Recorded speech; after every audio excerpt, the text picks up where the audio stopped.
অনেকটাই প্রত্যন্ত অঞ্চলে আসছি। সবচেয়ে ভালো লাগার বিষয় হচ্ছে যে এখানে কিছু শুভাকাঙ্ক্ষী আছে, তাদের আতিথেয়তা দেখে আমি আসলে মুগ্ধ। এমনি বলছি যে আসবো, এই আয়োজন নিয়ে তারা মুরগি কেটে বিভিন্ন রান্না করে একটা পাহাড়ি দাদা মারমা সম্প্রদায়ের, মানে আমি কি বলবো, আমি অবাক। তাদের মানে আসলে আমাদের মধ্যেও যে আতিথেয়তা দেখা যায় তার থেকে অতিরিক্ত বেশি, মানে আমি আসলে একবারে নার্ভাস হয়ে গেছি তাদের এই আতিথেয়তা দেখে।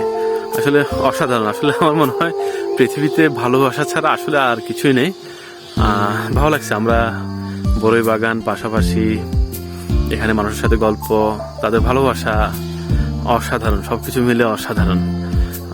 প্রচুর ঘুরতে হবে, প্রচুর মানুষকে ভালোবাসতে হবে।